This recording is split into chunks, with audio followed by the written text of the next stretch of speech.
Yeah. Yeah, this is a beauty. Oh, hey. How you doing, fellas? It's your boy Meta, coming to you from the Metaverse, wrestling representing SPW, Singapore Pro Wrestling, and you're watching Wrestle Geeks. Welcome, everybody, to Wrestle Geeks Recaps. As always, I am your host from Canada, Trevor Firth. I am being joined by the one and only 90s indie sensation. What is up? It is Joey Reckless in the house. I'm here to remind you to dance to whatever latest 90s thing you are obsessed with as of today. I personally prefer right now what is it? Whoop, there it is. You know, I'm sorry. I know they're using it in that silly commercial and it's probably like going out of style, but I just can't help myself. Like every time I see that commercial, I have to listen to the actual song. What do you think of the Wayne's World commercials that are all over the place right now? Well, I love them because I did my own little spoof of them. I saw that. And as always on AEW, we are being joined by the one and only Shady Jeff. What up, what up, what up? So, we're doing AEW this week, like we always do, AEW with this team. Yes. So, we're going to be talking a little bit about the first episode of Elevate. We're going to talk about Dynamite, of course. But first, please like, share, subscribe. Join us every Tuesday for Impact recaps, every Wednesday for AEW recaps, and every Friday for New Japan Strong recaps with Tiger Driver Radio. And favorite. Yes. So, I'm going to start with Dark Elevate, first episode. Really quickly, I just want to say that I enjoyed the first episode. It's pretty much exactly what I felt it should be. Like, this is, well, not exactly what I thought it should be. This is what I thought Dark should be right from the get-go. We had a nice little package for Lee Johnson. We had good little matches. But overall, like, before we get into any details about it, did either of you guys have the chance to check it out? I checked out the very first match. Okay. I have not seen it. It's not because I didn't want to. Just don't have the time. Understandable. The first week BTI aired over on the Impact team, I think there was only one of us that had watched it. So, Wow. I mean, it happens. We didn't have the time that week. Or two of us didn't. But basically, the big thing coming out of this, there's a bunch of fun little matches. But the big thing coming out of this was Matt and Mike Sydal had a tag team match against Jarrell Nelson and Royce Isaacs. Okay. Which, good little match.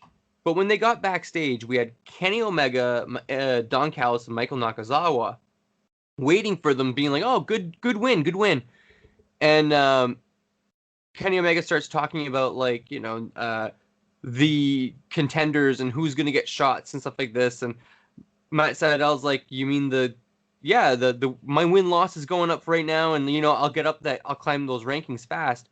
Kenny Omega's like, "Not the rankings, not those stupid Tony Khan win-loss ratio rankings. I'm talking about my rankings." So Michael Nakazawa, show him the list. Number 5, Michael Nakazawa. Number 4, Michael Nakazawa. Number 3, number 2, number 1, all Michael Nakazawa. So Sydal's like, this is stupid. Kenny tells him, if you can beat Nakazawa tonight, even though he's already had a match, then you'll get a match against me, and if you can beat me in that match, then you'll get a title shot. So Sydal's like, all right, let's do this then. No problem. Later in the night, we get to the match with Sydal, and Nakazawa's doing like the whole corporate thing, wearing a whole suit, has the clipboard, the little headset. So, Okay. Which is weird for him, right? But if anybody knows Nakazawa's finisher, it's where he goes for his underwear, his man thong, puts it around his hand, and then face clogs you, right? Okay. So he's winning against Sydal because Sydal's already tired. Mm. And when he goes to do this, he's wearing dress pants and whatnot. So he tries to take off his pants, and he's fiddling around and lets Sydal get a roll-up win. Wow. It was dumb, but it was great. Technically, Just a little comedic role, right? this is a continuation of a couple episodes back when they showed Nick Ozawa with Kenny Omega, and kind of more in a corporate setting. If you remember that little thing in the schoolhouse or whatever. Yeah, and also, if you watch BTE, remember when Matt Sydal made his debut and went for the dive and slipped off the turnbuckle? BTE explained that away was a joke, as that was Nakazawa making an impact and making his move. He covered that turnbuckle with baby oil before the match, apparently. And so that's kind of furthering the stupidity between those two, I guess. Okay. But the big thing is Kenny goes, "Congratulations, Matt. You got your match against me. Ring the bell. It's right now." And Matt Sydal barely even has the time to turn around, and he gets hit by a V-trigger. And Matt Sydal's like, "Ring the what?" And bam, V-trigger in the face. Kenny Omega pins him. 1, 2, 3, done. Kenny's like, haha, celebrating. Tony Khan walks out, pissed off as all hell, telling them to cut the music, and says that's bullshit. So that's why tonight, from when this is being posted, on tonight's episode of Dynamite, we're getting Kenny Omega versus Matt Sydal, because Tony Khan's like, "Matt, wrap up. You have 9 days to get ready. On the next Dynamite, you're taking on Kenny Omega, and if you win that match, then you'll get your title shot.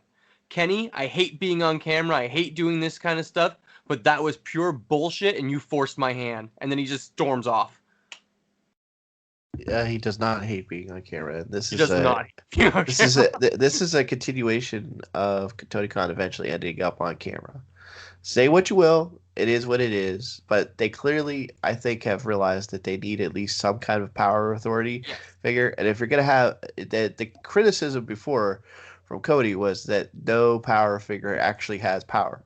Well, nobody can argue Tony Khan doesn't actually have power. Yeah, so at least it's a little bit more real. The problem is it still works, so it's kind of goofy. But you need somebody there so the wrestlers aren't running everything. Matches. Yeah, I like the idea of Tony Khan coming out at this point, because that was pure bull on Kenny Omega's part. Kenny Omega even says, edit it out that I never offered it. We'll pretend like it never happened. I'm not doing it. I understand, and I think he'll be good in the role, but dude, it's just too Dixie Carter for me, man. It just gives me bad vibes all over. I mean, fair. Everybody has their own view on authority figures on screen and that kind of stuff too. I do think one of the positives of having Tony Khan on screen is that it's going to lessen the flack on Cody, because Cody takes a lot of flack because he's the on. They're like, "Oh, well, he's basically the booker." I'm like, well, Kenny Omega and the Young Bucks do just as much as Cody does backstage when it comes to booking shows. So, you know what I mean? I'm like, but Cody seems to be the one that takes the most flack every time. So maybe this will lessen it. Right. Yeah. I mean, if you remember when, even before they debuted and all, when they were introducing everybody, Kenny Omega comes out and his title is Vice President. So, yeah, just a little history lesson for people who, if you guys forget that, Kenny Omega is actually the Vice President and all. Also behind stage, you got the Young Bucks producing sometimes, which is awesome. I mean, I really don't know what else to say, honestly, except they're doing the best they can with what they got, Oh, they're doing the best they can, I feel like it's pretty good. But yeah, authority figures are always tricky. First Elevation, I had a lot of fun with it. I enjoyed it for what it was. The Lee Johnson package was fun and good, like I said. Served its purpose. Reminded me of what was that called when Dark first started? Undesirable to Undeniable, something like that. Cody was interviewing different people who had worked for WWE at points, or who tried out for WWE hundreds of times and were never told why they were not good enough. Right. But when it comes to actual Dark, I just have a little shout-out match I want to bring up because the story of it is relevant. Sonny Kiss and Joey Janela tag team match against Brian Cage and Ricky Starks from Team Taz. There was a lot of infighting between Taz and Starks on this one. Sorry, not Taz. Cage and Starks on this one. A lot of infighting between the two of them. They didn't really seem to be able to get along. They were butting heads the whole time. They still managed to win, but after it, Janela and Sonny Kiss, like, Janela is like super frustrated, super pissed off at Sonny, and like starts yelling at him, all this stuff, and eventually hugs him. He's like, I'm sorry, I'm just really frustrated. I didn't mean it.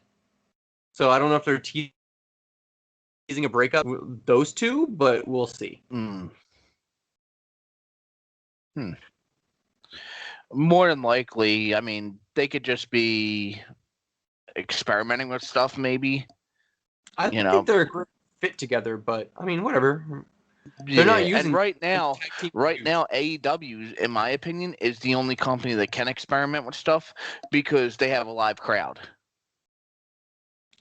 It helps. Yeah.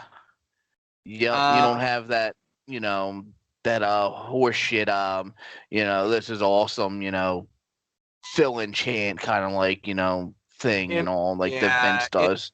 Impact has the piped in crowd music as well, crowd sounds as well, and they're not very good at balancing it.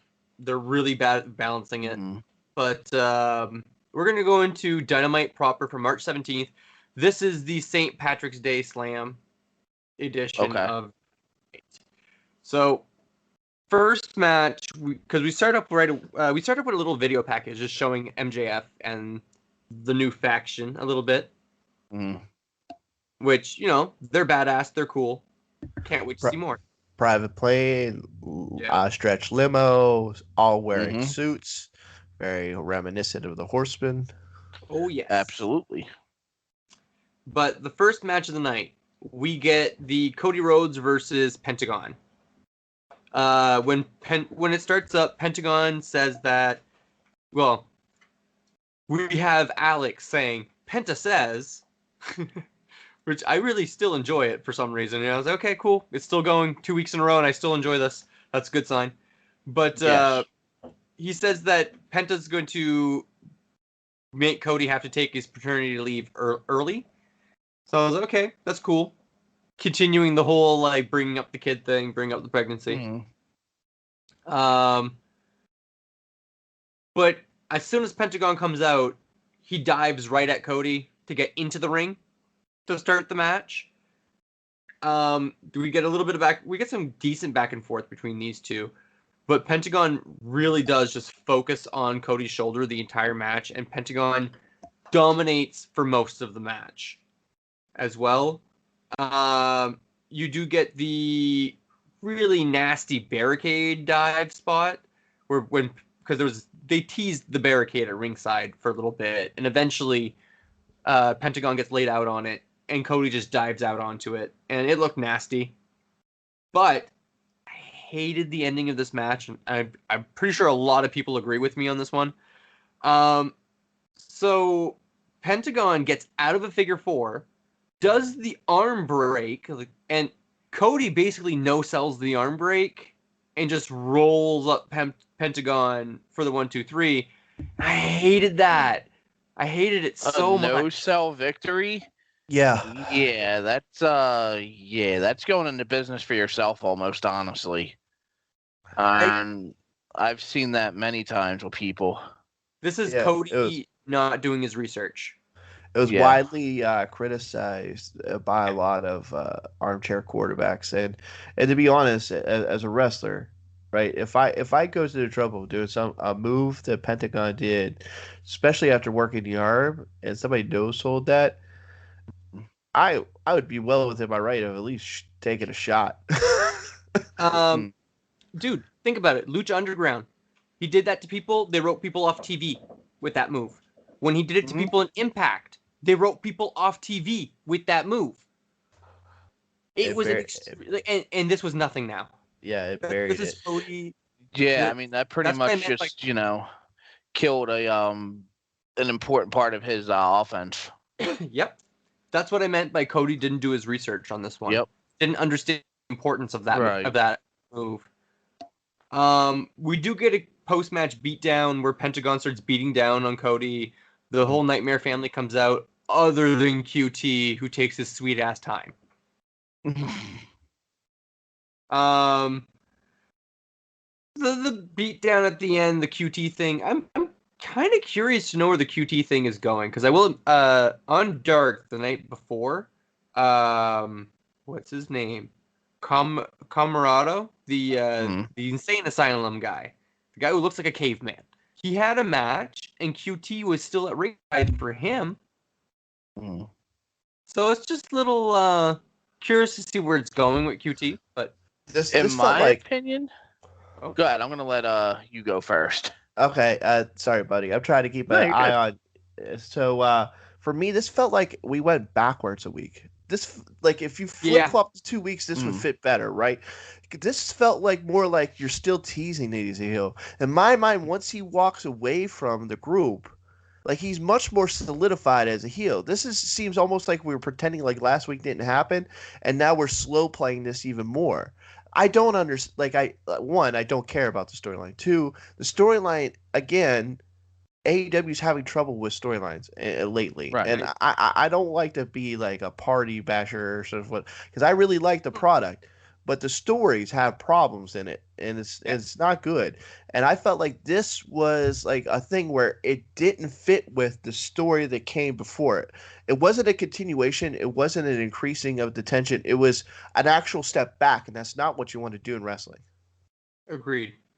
I completely agree with that one on this. All right, so the whole QT thing, right?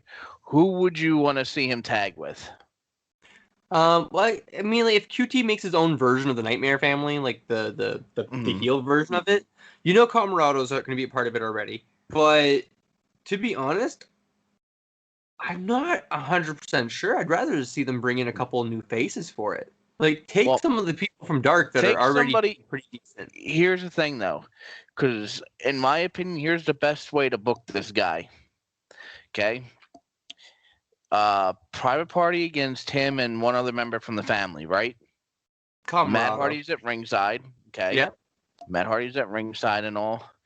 QT gets the tag, completely levels, turns. He goes with Matt Hardy, and he's now Matt Hardy's henchman to be a bodyguard type.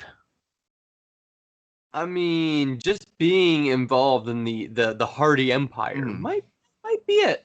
It might do something for him. You're right. It would make sense too, because he's got Private Party right now. He really doesn't have that henchman like guy. I mean, he's got Archer right now, but that's only a temporary thing. No, he's got Butcher Blade. Okay, that's what I meant. My bad. Whatever, it's one of them nights for me, guys. I apologize. Yeah. The problem with your idea, not to like poo-poo it too much, but the problem is I think the story is that QT is about himself. So why would he join another group? Like, the problem is he's not getting enough attention. You know what I mean? Yeah, I think I agree with Joey on this one.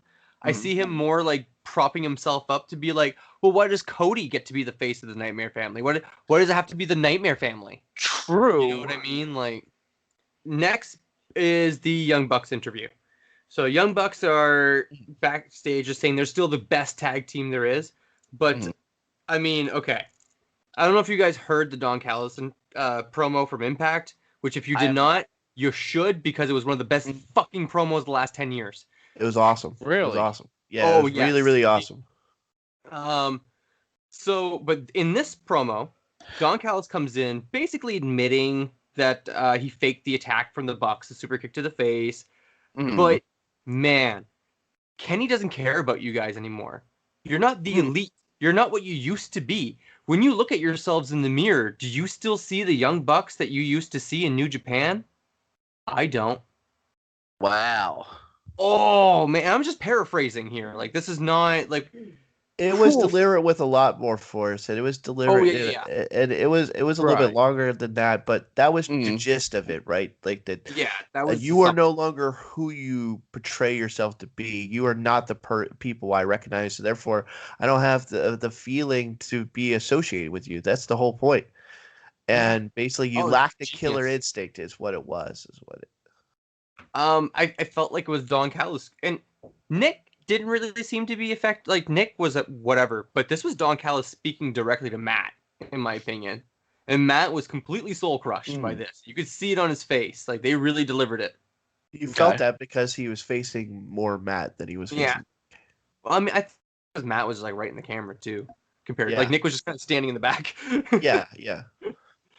But no, I love this. I love the storyline. I love where this is going. All of it. Nice.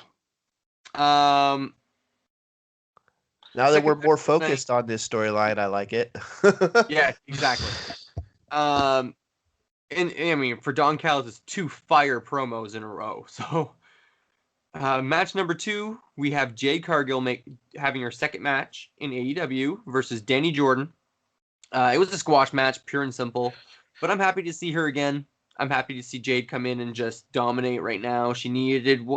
I'm okay with using 1 or 2 squash matches to build somebody up quickly, but that's it. 1 or 2, that's all you get.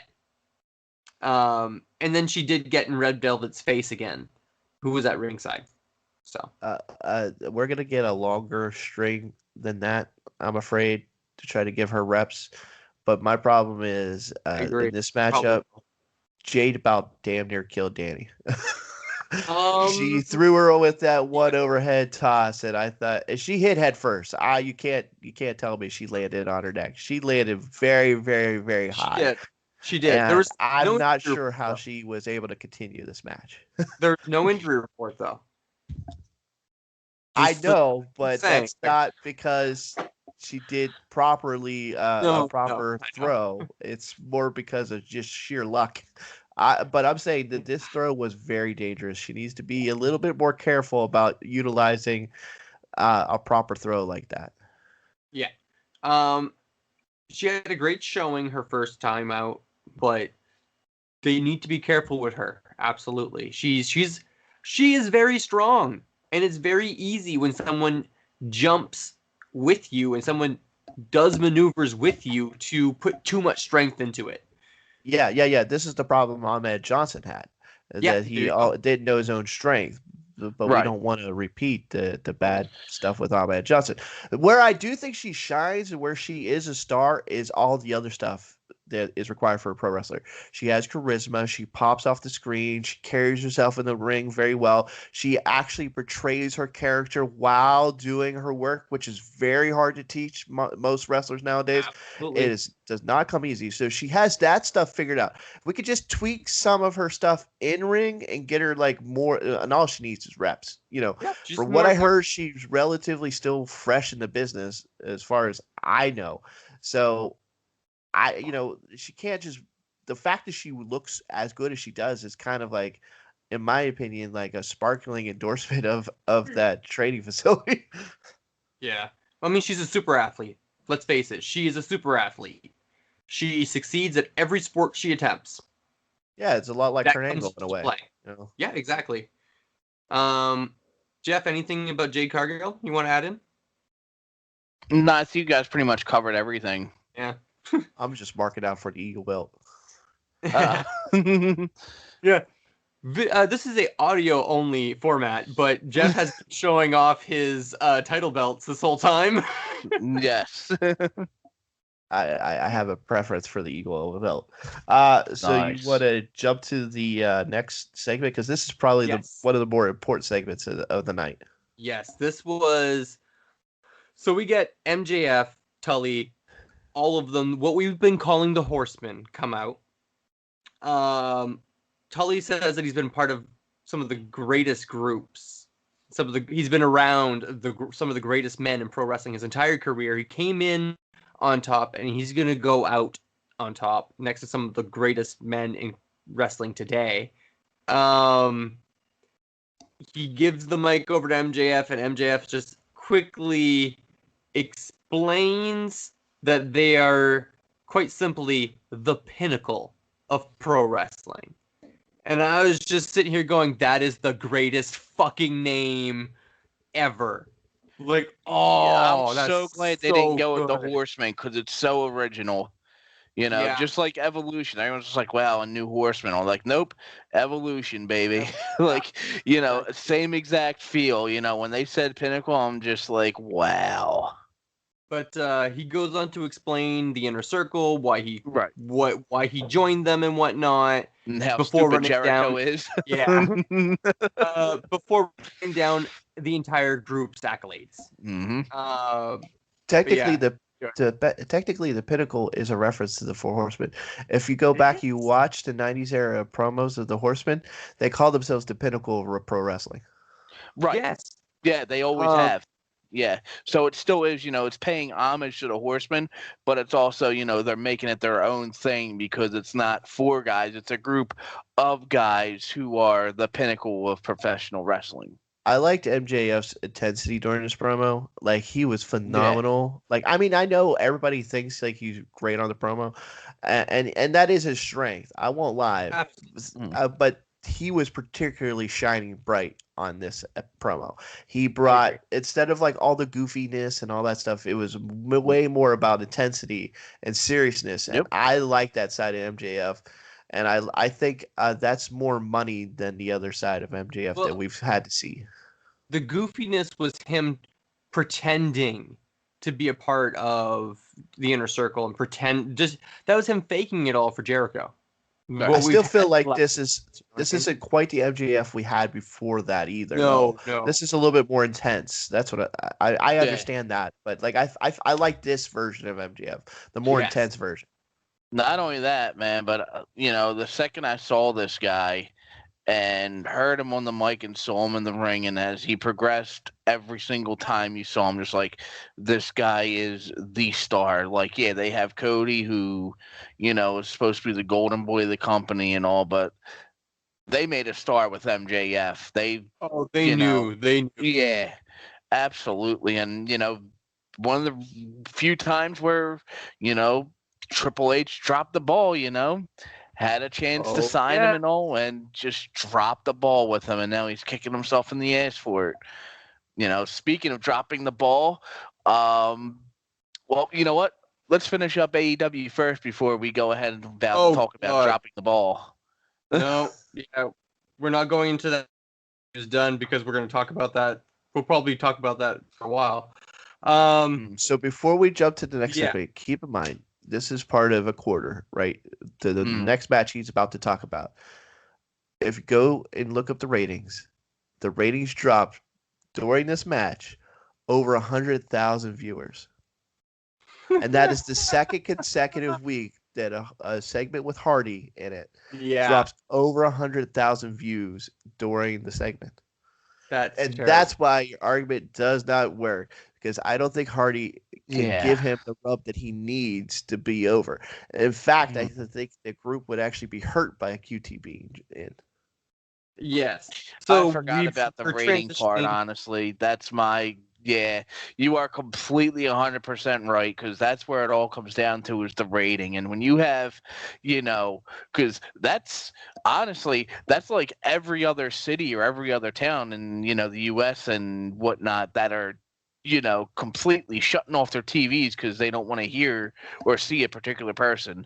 So when you have that, you kind of like got to be like, okay, well, you know what? You know, you did what you could. However, we're going to go in a different direction. So...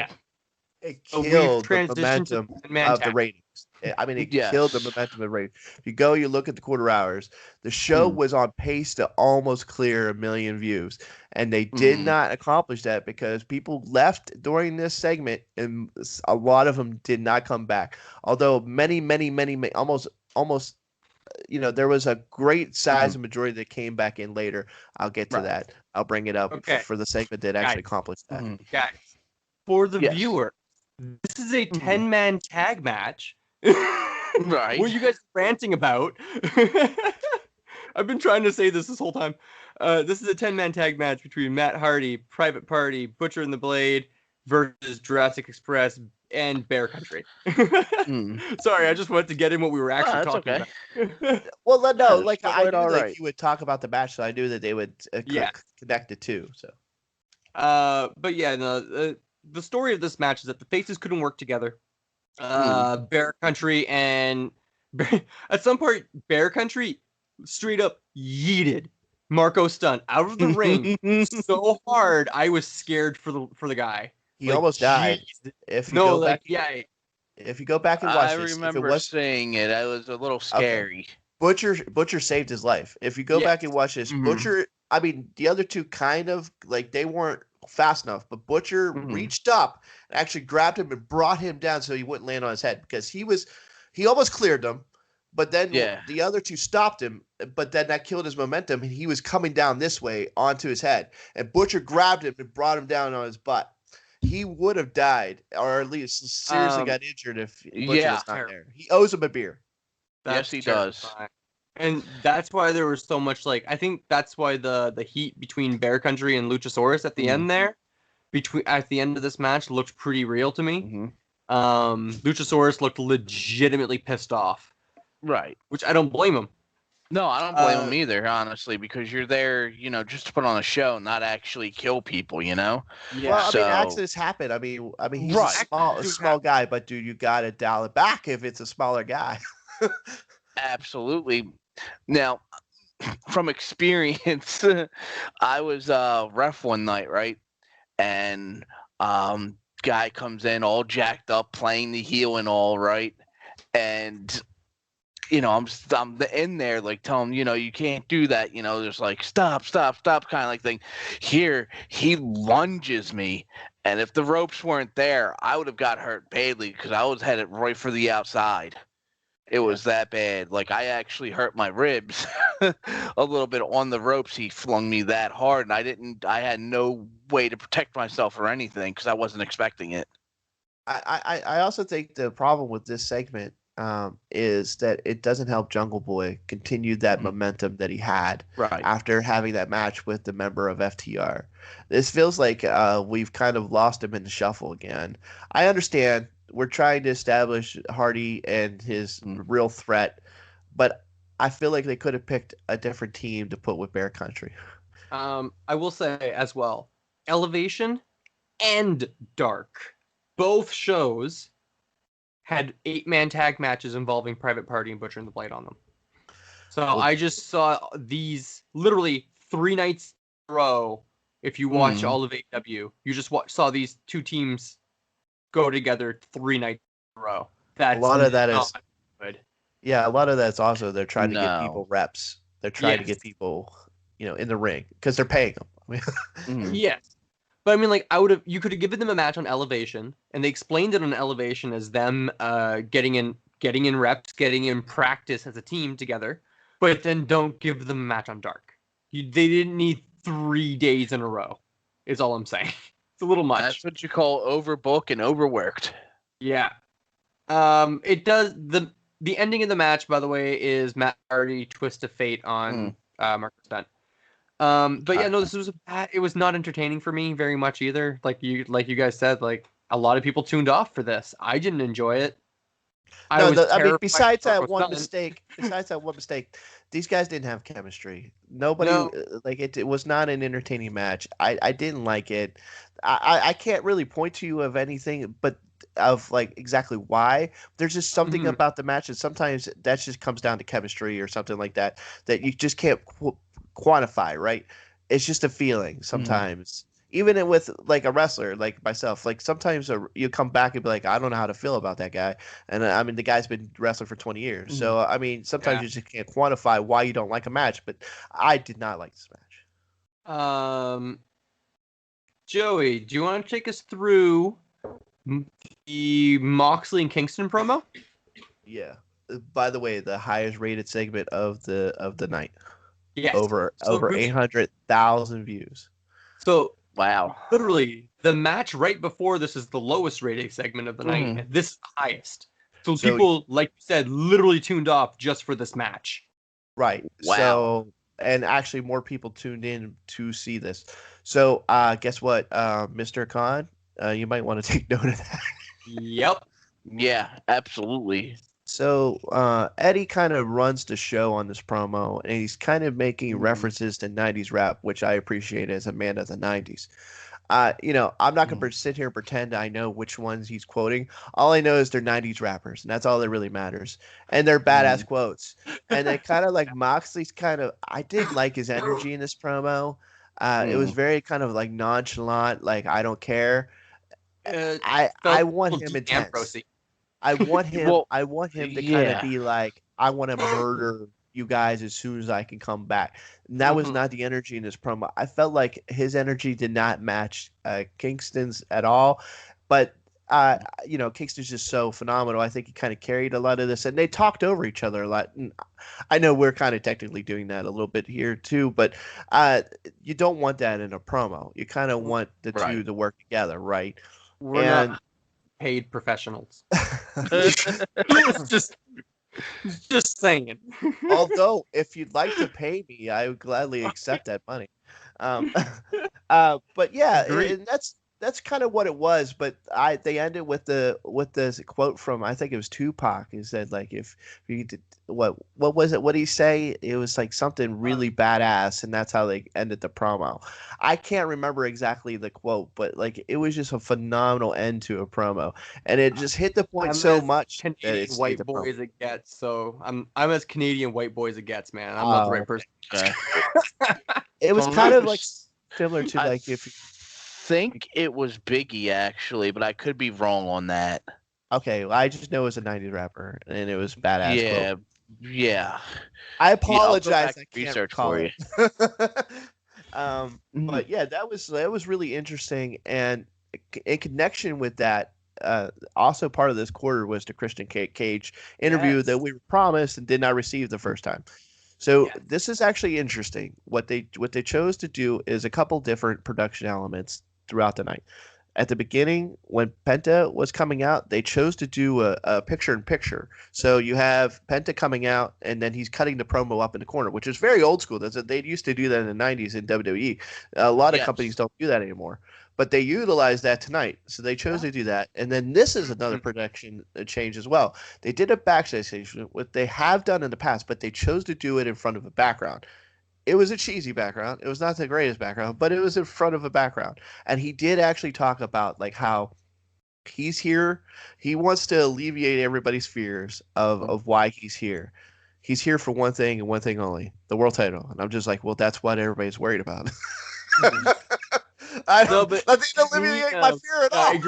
I agree. But to me, the way this promo went was him saying that he wasn't just going to be inserted into the title scene just instantly. He's going to work. He's going to work for it. He's going to, so we're going to have a storyline that is you winning multiple matches and you building your way up to being an actual contender. I'm hoping. I hear you. That would make sense and fit with the promo, but to me, I don't see how this is not the main event going into Double or Nothing.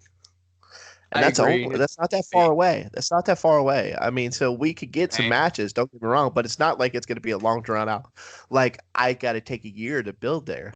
That's not what's going to go here. I think he is the main event against Omega at Double or Nothing. So that's not that long of a build.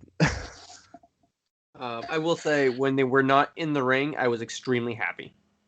Yeah, but he did finish the promo with his catchphrase, which I don't think works, which is "I'm gonna outwork everybody." No buys for me, man. Like, I love you, Christian, but I just don't. I don't think it works. It's just a nothing saying. It doesn't really make me. It means nothing in modern day wrestling. No, that does not. Agree. As a matter of fact, it hurts him. It hurts the character, in my opinion. Really? Because I'm going to explain why. I'm going to explain why it hurts the character for Christian. Because you can put him in there against somebody like Joey Janela, and I guarantee you Janela's going to run circles around him, and then that gimmick's going to be dead. You're not wrong. Exactly.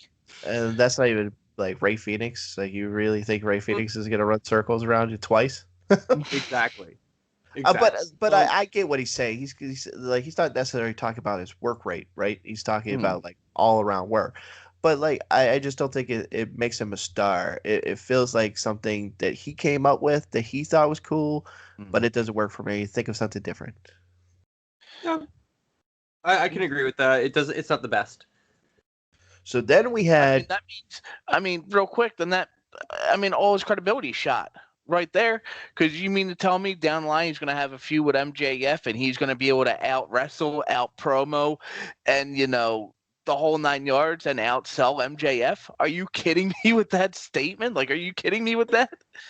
Like, this is Christian, And now, if they brought somebody else in and all who, could go toe to toe and be like, okay, well, maybe this could be the guy that can actually outwork everybody, It'd be understandable, but this is just, Christian Cage. The only person that fits that caliber is AJ Styles to me at this point. Exactly.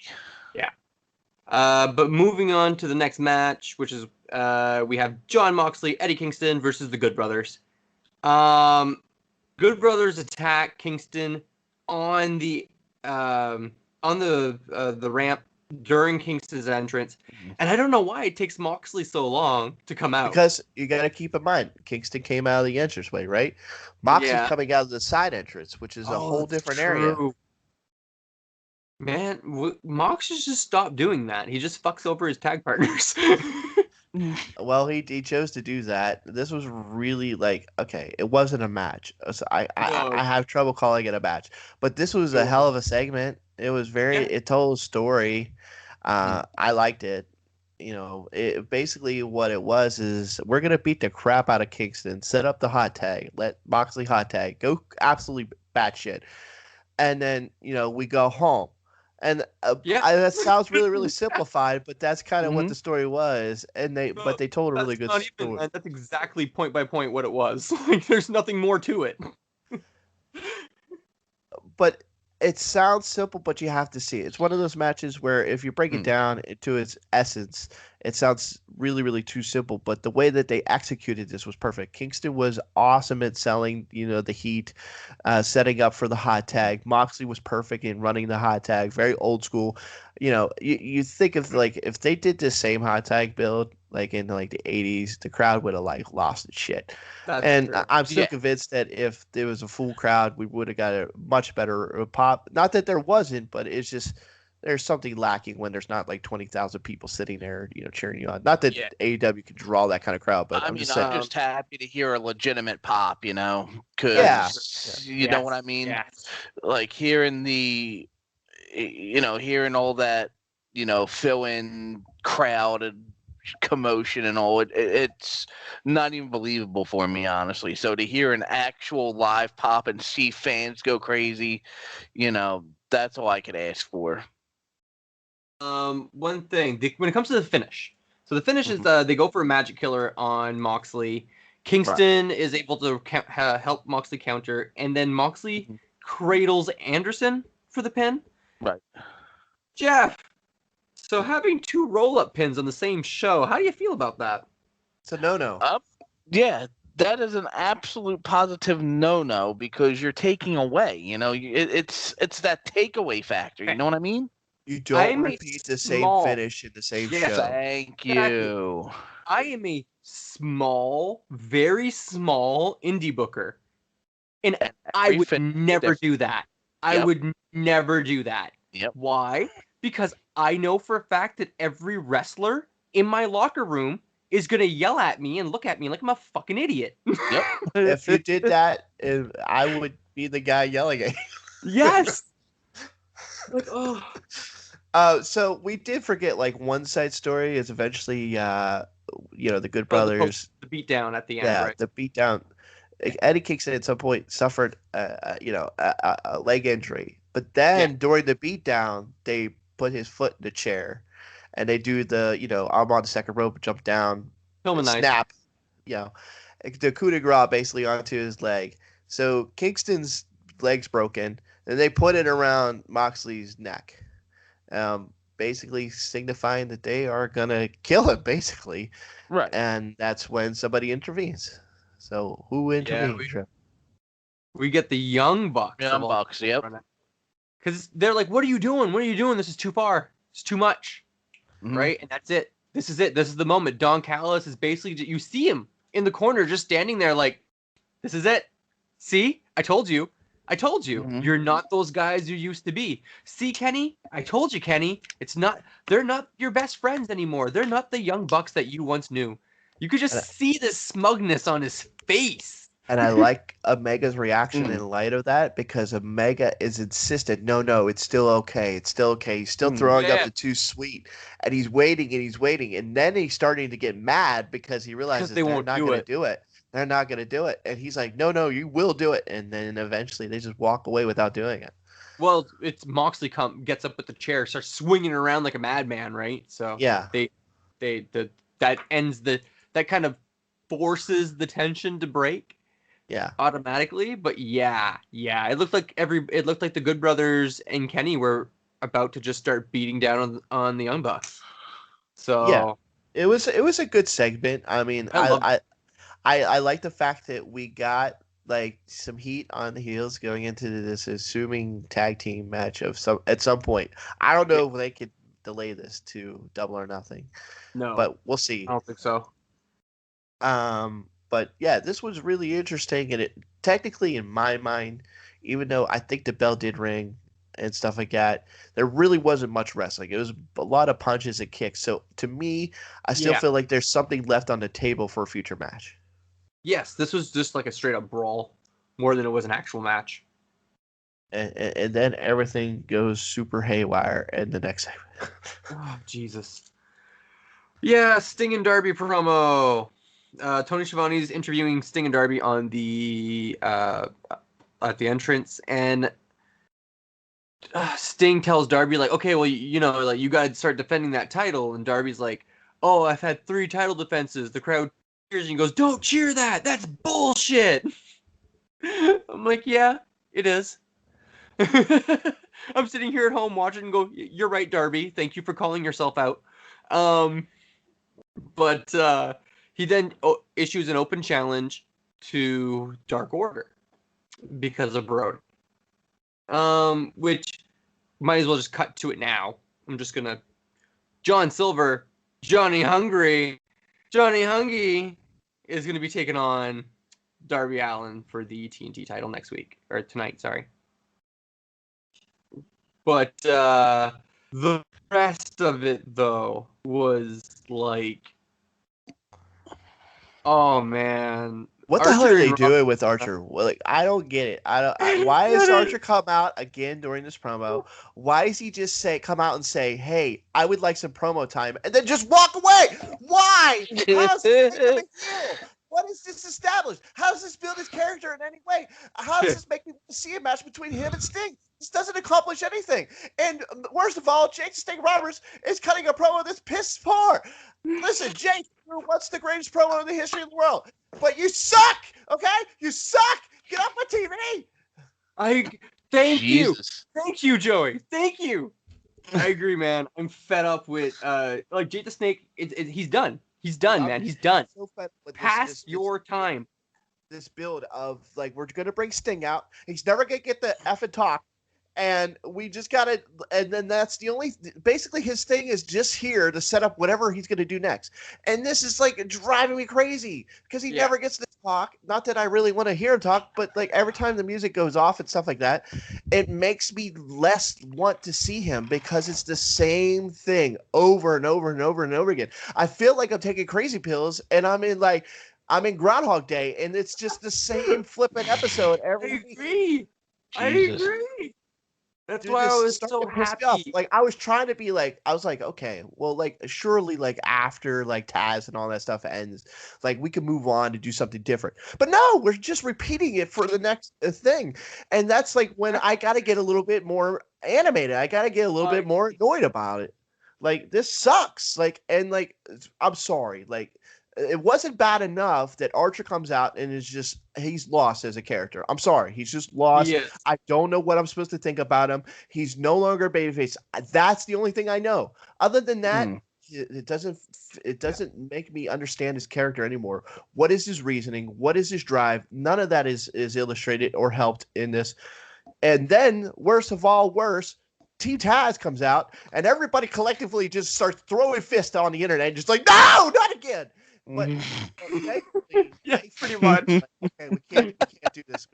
We just can't torture people like this. Okay, like it's just not right. Like people will go to jail. But Brian Cage actually grabs a microphone, and I was like, thought I was gonna die and have a heart attack because I haven't heard him speak at the longest I've been watching I AEW, know, which is right? for and he says, "I respect you, Sting. You are still the icon." And like Taz flips out, Yeah. and Taz is just like, "What are you doing?" And he walks away. Yeah, Would have made this more interesting if he would have walked up the babyface for entrance, I because that agree. actually matters. But he walked back through the heel thing. This, I get it, like is kind of like a setup to something more. I'm more okay with this, but it didn't fit with this segment. Okay. I mean, I get Sting's out there, I get it, but why not have him walk backstage, right? And kind of be like flummoxed, like, what is it? Every time I talk, I get cut off. I never get to talk. I never get to do an interview. Everybody just trying to make their name off of me, and then have Brad Cage walk up to be like, okay, what do you want?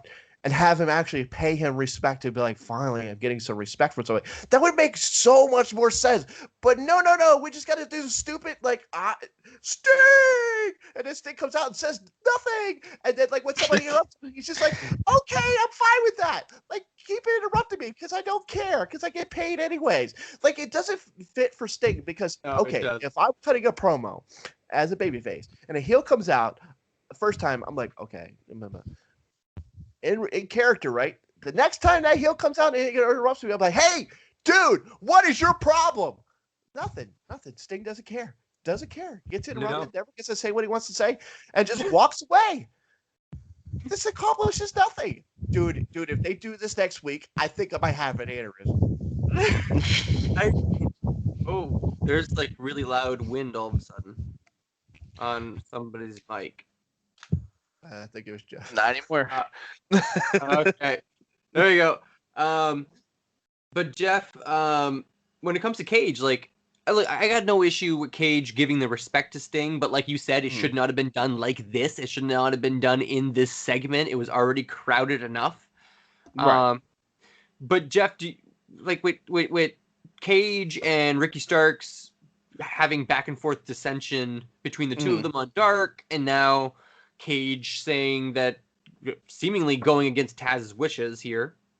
Like, where do you think Brian Cage is going? Where do you think this, like, face turn? Sure, but like, what does that mean for Brian Cage, in your opinion?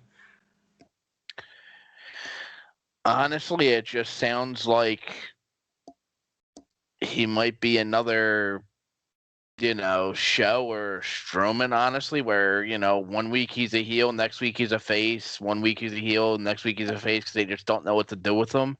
And I hate to see guys like that in a shuffle like that, especially who can work and all, because in my opinion, the most impressive spot at the pay-per-view was him, and I'll say this until the day I die, honestly.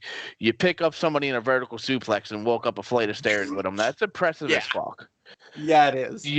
There's no other spot that entire show that was impressive than that one right there. So the guy earned my respect just from that alone.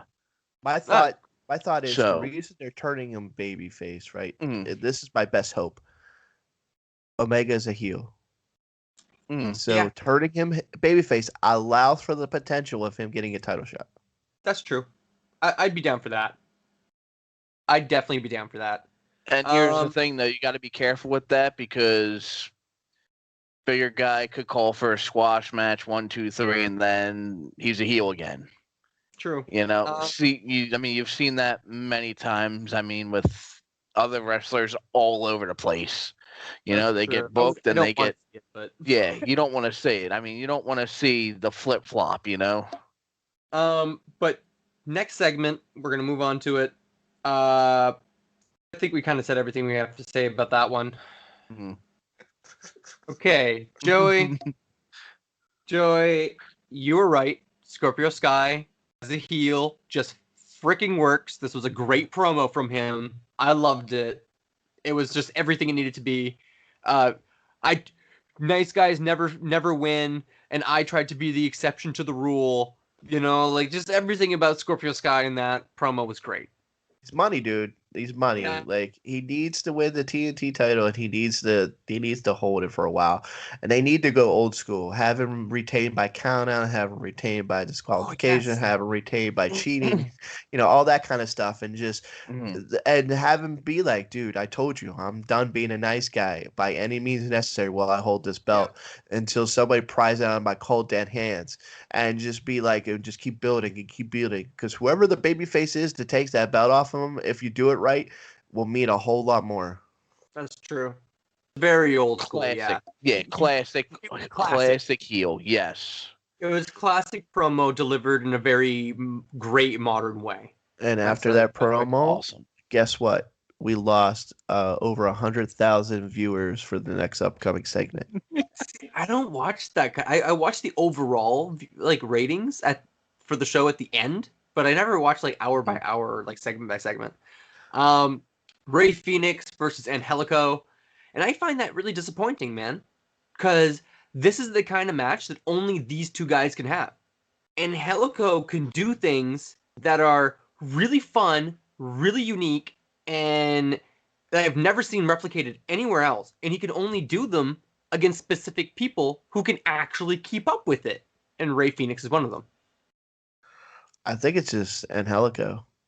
I don't buy him. I'm sorry. His ring style is something I should like, right? But there's something missing with him, right? For me, the fine. ring works for me. The look does not. He's just an obnoxious little seedster kid, and his gear doesn't match with what he's trying to bring to the table. Why wouldn't you come out with maybe a singlet or a gi or something like that would make sense with a ground-based thing?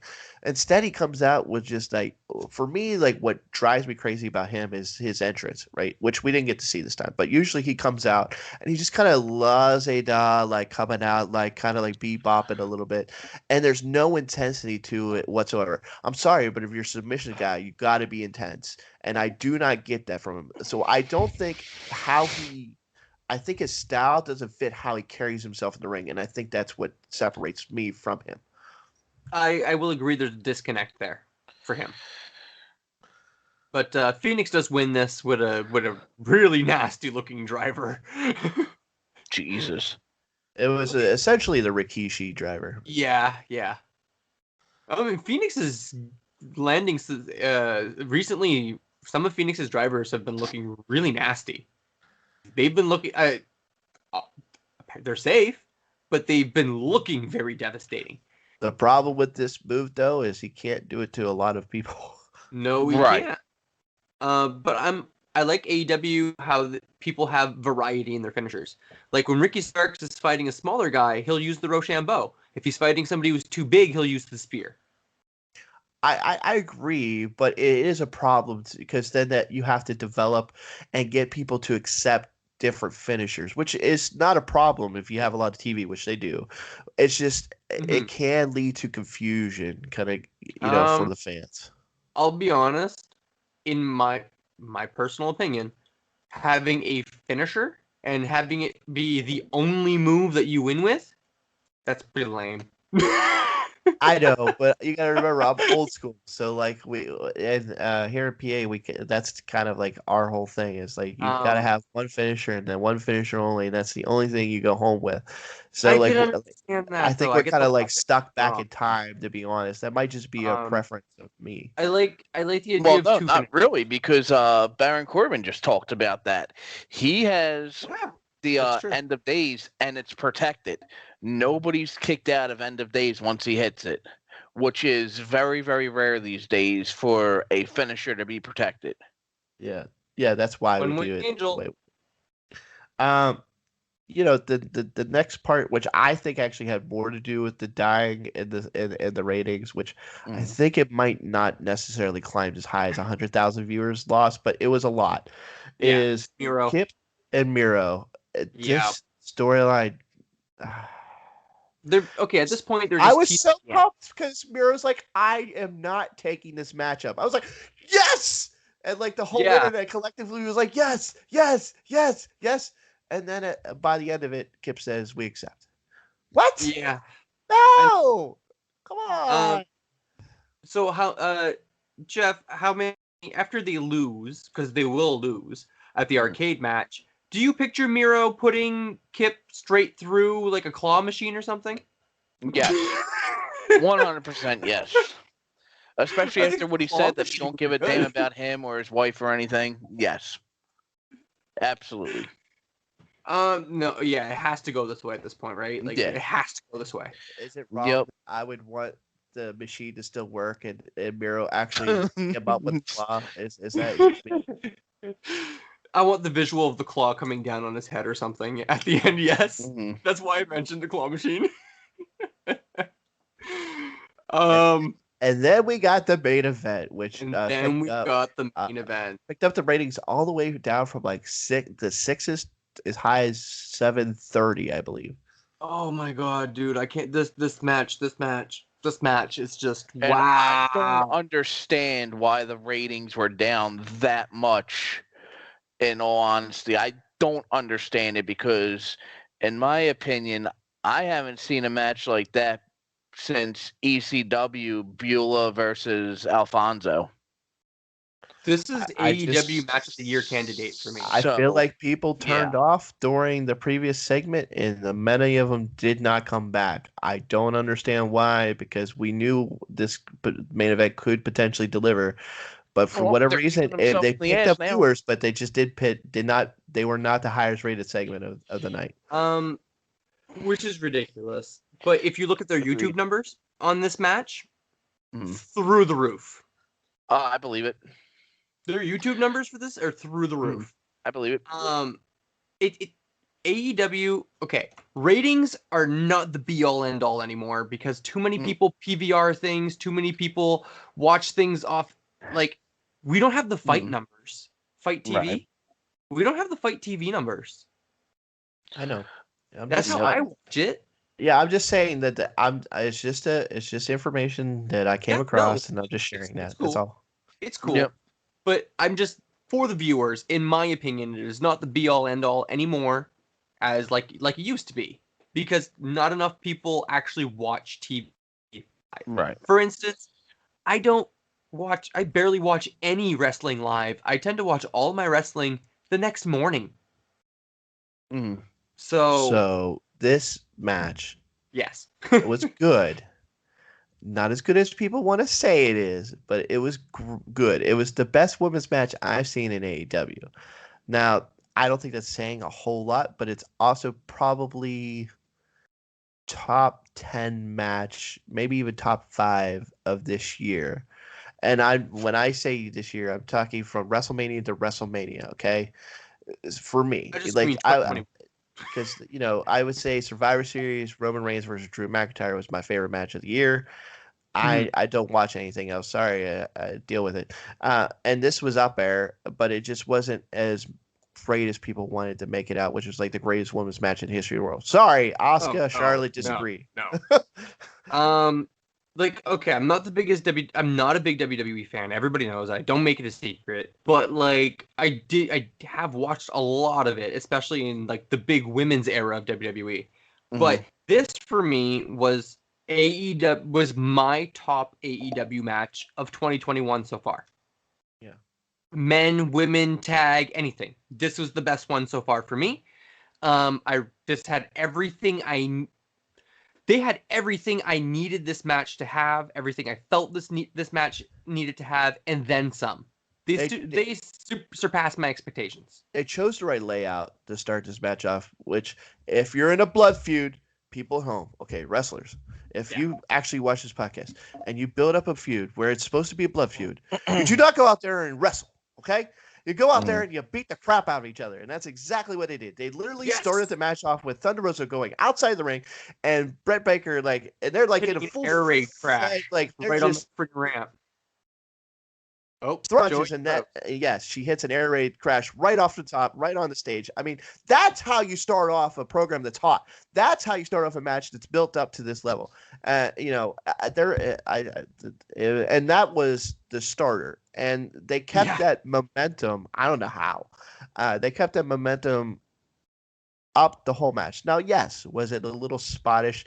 Could you tell that they were kind of going through pre-programmed spots? Yeah, but the question is do you care about those characters? Do they make you care about the spot they're about to do? Guys, That doesn't matter. I think they did. I think they overcame that obstacle, but I understand the criticism. like, okay, first of all, that kind of criticism to me is a little ridiculous because I've watched people in these kind of matches. To be safe, you have to plan it out. You Yeah, you have to do. plan this You do. out to be safe. Especially at this That's more stage. important. Yeah, Yes. especially at this stage. Once you get to this level, you kind of do. So I have each a woman. list of spots. All right, good. Random, Go over a 'em. random Go list over of 'em. spots. So there's the mountain of chairs that Thunder Rosa got superplexed onto. There's the ladder that got drop kicked into Britt Baker's face, making the crazy crimson mask. That eventually. It was not hard way, people. Quit it. No, it was not the hard one. He definitely played it. I'm I not think gonna. I'm not gonna dignify. Like I get it. I know you fans know exactly how we bring about blood, but I'm not gonna go ahead and just throw that out there. I'm sorry. I still actually think kayfabe exists. But it was not hard way. It's fun. I'll say it. She bladed. DDT. Sorry, dude. I'm not afraid to at this point, but DDT on a ladder. Britt Baker got power bombed onto the thumbtacks after the thumbtacks came out. There's a Rebel got drop kicked through a table. Thunder Rosa breaks a lockjaw by rolling Britt Baker onto the thumbtacks. And then it all ends with an insane driver from the apron through a table. Which she took a lot of care for Britt Baker. She did. Because Oh my God, she basically went through this table butt first, and Britt Baker just happened to be there. Like, normally this move, you at least come down somewhere and make impact with something, but her head was nowhere close to that table. No. I mean, I don't think they could safely, right? So Thunder Rosa just made the executive choice of, I'm going to protect the crap out of you. But, this match was really, really good and had really, really, really good energy. And these two women went out there and tore the house down and deserved a standing ovation, which they did receive. And they put their all in all into this. The moment for me of the match was Britt Baker's bleeding from the face. She looks up. Yeah. There's the camera, dead shot. She just gets this mean grimace on her face of like this sadistic joy of like, I love this. And I was like, dude, I know she did that in her previous match, but here there's something about the extra crimsonness that just made it look more sadistic. And I was like, dude, like, and now I guess it's a meme. I guess that you can find it on like memes and stuff like that. Dude, it's so awesome. So if you didn't see this is phenomenal. It was just like the perfect thing. Come on. This was an absolutely acceptable blow off to this feud. I thought it was a little weird that Thunder Rosa was crying at the end. I think it was just really emotional, man. I think it was just a really emotional. Yeah. It's just hard. I get it. Like I'm a male, so like if I beat the crap out of somebody, that would not be my reaction. I'd be like more like. I'm a really emotional, in touch with emotion kind of person. I'm not afraid to admit, but it's a historical moment because we haven't had anything like this on TV for women. Like we've had some stuff in WWE, like we've had a few things. Yeah, nothing like this. No, I mean, like I said, the closest thing was. Oh, sorry. In the women's elimination chamber that one time. No, because it was like Sasha and Charlotte, and they protected each other at all costs and did only a few bumps here or there. That was the only thing I could think of that would even come close to this. Yeah, exactly. No. I mean, that was a huge flop. Women's hardcore. This blew everything WWE's ever done out of the water. And yes, I know that there's stuff on the indie scene that's more violent than this. Oh, of course. That's not the point. The point is like major brand wrestling. This was pretty violent for females. Televised. Yeah, absolutely. But it was acceptably brutal because that's what this feud deserved, and this was the perfect cap to it. I think both women were stars. I actually think Britt Baker comes out of this matchup a bigger star than Thunder Yes. Rosa, even if Thunder Rosa took the pinfall. But that's just me. I could be biased because I'm from Pittsburgh. So. Honestly, AEW is really good at protecting people in losses and making losers look strong. Not always. Right. Not always. But it is something that they have done consistently since in the last year. So do you think before Thunder Rosa may go back to what is it? Crap. NWA. Yeah, NWA. Do you think we get the Ishida match? Because they teased that during the match. They teased that she was watching this matchup, and it was kind of left. And I think the announcers even said, maybe she's waiting to see who wins this matchup for maybe a potential opponent. I don't think it was officially called a number one contender match, but they kind of set that storyline up. So do you see that's what she does before she goes out? It can't officially be called a number one contendership match because the match doesn't count towards their win-loss record. But it still gets taken into consideration when it comes to who's worthy of a match, definitely. So I do see her being number one contender by she's basically number one contender.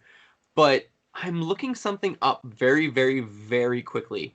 Thunder Rosa's sticking around. Camille beat Thunder Rosa to become the number one contender for the NWA Women's title. Nice. Okay. So Thunder Rosa's probably going to be sticking around in Dynamite for a little bit longer. Okay. Because I knew she had a match at the pay-per-view, the NWA pay-per-view this weekend, and I haven't watched it yet. And I was just like, I don't know right now. But that kind of gives us an idea about what you were saying. Yeah. So I guess coming out of this, you got to ask yourself, where's Britt Baker go? Hopefully she doesn't. I think both women will have to be on TV for at least a week in order to sell this. But after that, where does Britt Baker go? Because keep in mind, folks, AEW so far has had the tendency to only be able to have one female program going at a time, and usually has to do with the AEW World Title. So if Thunder Rosa and Shida are going to be the program, then theoretically that would mean Britt Baker's not on TV. I would hope that is not the case, because I would hope that they realize that they have to keep these two women on TV for at least a little while after they take the obligatory we sell the injury thing. One last thing I want to bring up also, the Dark that was right before Revolution, Big Swole came out making her return and gave a great promo about how it doesn't matter who won between Mizunami and Shida, because what's going to happen is that winner owes somebody, and they owe her, because she had a massive win streak at the end of 2020, and then she goes home. She comes back. They announce a tournament that they didn't put her in. And she was pissed. Yeah, I mean, I was basically number one contender, and now I'm starting back at the bottom. That's bullshit. Yeah, she has a case. Yep. It'll be interesting, but I hope. I mean, I respect her and everything, but I hope they don't muddy up the picture too much, because they have a tendency to do that. They'll set up too many storylines at the same time, and then it just leads to confusion. And then they end up kind of falling in love with both storylines, and then they try to carry both. Like they did that with Omega. They set him up with Moxley. Then they did the whole Young Bucks thing. Then they're trying to do both at the same time. Moxley takes time off TV, so you forget about it. Then they had to quickly go back to it to set up the barbed wire match. And now you're back to the Young Bucks. And they do that a lot. Yeah. But overall, this was an awesome episode, in my opinion. It was a hit and miss for me. There was a lot of the MJF Pinnacle thing was awesome. Yeah. The Good Brothers Kingston was awesome. The main event was awesome. The rest of the show had problems, and for me, it was a thumb in the middle. It had its hits, and it had some severe misses. They got to do something about Hardy and his private and his little group. I don't think that they're money, and they really got to consider maybe moving the whole QT thing to Dynamite or Elevation. Because It's just in stick on my Elevation. mind, it's Mhm. not Dynamite material. No. You forgot about the Amazing Callus promo. That's worth mentioning. I just had to say it. Sorry, man. I'm just teasing. But Jeff, final thoughts about the episode? I know that there's probably some Christian fans out there, and I think they're going to think I was a little hard on him earlier because of my comments and all. That's not the case at all, because I respect the guy a lot. He has the potential, honestly, of being the first ever world champ, ECW, Impact, and AEW champ. So, you know, I respect the hell out of the guy, honestly. Yeah, he was ECW champ. You know, it was Vince's ECW, but he was still ECW champ, Impact champ, world champ, and I completely agree with you. It doesn't count either, but it's in the record books that he's I know. ECW champ. So, as much as I hate admitting it, Yeah, he is. yeah. So, plus, honestly, he's a pioneer in the sport. I mean, if it wasn't for him, we really wouldn't have TLC matches, because he was a big part of that with Edge, Yeah, absolutely. Real big part of that. So we'll see where things are going. I agree with what Joey was saying a little earlier, that lately storylines have been a little messy. yeah, I agree. Dynamite, but it is what it is. So, do you think Inner Circle's back this week, or do you think they take another week? I would give them, honestly, at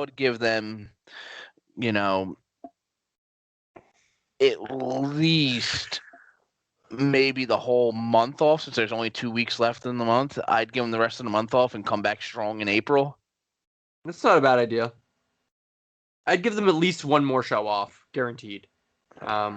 Yeah. So, okay, here are the storylines that we have up in the air as far as like potential for double or nothing. Because in my mind, that's where they're going. Cody and Penta continues. That's a duh. Yeah. We have the MJF thing with the Inner Circle thing. And then we have the Good Brothers, Moxley, and Kingston, obviously. And then we basically start over in the women's division. So we don't know where they're going with that. And we don't know necessarily what the full story is with the TNT, but it seems like we're going to take like a side venture, have a matchup with the Dark Order. Scorpio eventually is going to get his rematch. I think that's where they're going. They had to take a delay here to maybe try to get there, if that's where they're going. With the Khan and stuff like that, and where he just kind of decides he's going to have a big show. If they do that, then some of these storylines might get resolved there. But in my mind, the way I operate, just from watching years of WWE TV, even back when they only had 4 pay-per-views, they tended to kind of try to carry it to pay-per-view to pay-per-view. And so, it's kind of, I'm just going to think like that until I'm proven otherwise. So that's kind of what we have up in the air. With the Hardy and Dark Order storyline is continuing as well. Yeah, I suppose, yeah. Other than that, I can't think of any other storylines that we've really developed. Good Brothers and Young Bucks. That's it. Oh no, you mean Omega and the Young Bucks? No, Good Brothers and Young Bucks. It's not really Omega and Young Bucks to me as much as it is Good Brothers at this point, because they're just going to they're setting up a tag match. With that, they're setting up Good Brothers going after their tag belts. You think they're going with that storyline or Moxley and Kingston? Moxley and Kingston are not going to they're not going to go for the tag belts.